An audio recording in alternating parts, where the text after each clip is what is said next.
Some of you are about to dig into the Dead Sea Scrolls for the first time. I want to explain a few things before you get started. Have you ever received a book that's been used only to find highlights and underlines from the previous owners? Perhaps you do the same thing in your books. I know I do. Think of the scrolls in that fashion. Many scrolls were found with two different handwritings. Some have notes above or below the lines, some had notes on the side. Again, even my Dead Sea Scrolls copy is full of my own notes and cross-references. There are commentaries from priests and other interpretations, just as we might find commentaries today. The thing I like best about these commentators is that they're analyzing based on the Torah, rather than our plethora of commentaries today based on Jewish, Christian, or even Gnostic ideas. These priests lived in and around the time of our Messiah and great teachers like Paul. Some knew the disciples and even knew how to explain everything based on what had been brought down from previous generations of those who held to the original teachings. I know I will trust their interpretation before many other commentators of our day. Something else to note is that you may also come across some things that seem way out of place, even contradicting scriptures as we know it.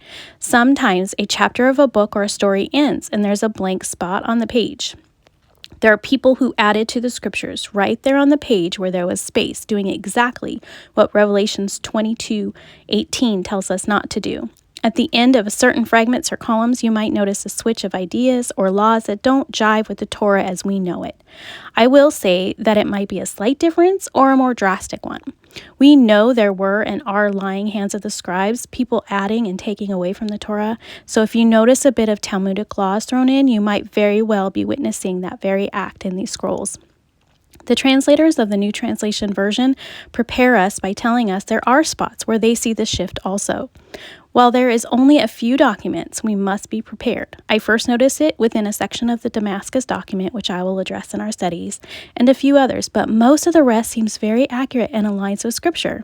In most cases, it expounds on Scripture in a beautiful way. It's also important to note that these are fragments being put together the best they can, like a puzzle. These fragments may look like they fit, but may have been added to a grouping by mistake, but it closely resembles the document. Some texts are mislabeled, in my opinion, and some texts are separated where they should be combined. This library was extensive. Some items were brought from Jerusalem, while others written in Qumran. It's a very difficult task to take on, but all worth it in the end. So I'm excited for those of you who want to find the deep hidden artifacts inside these scrolls. Until next time, be blessed.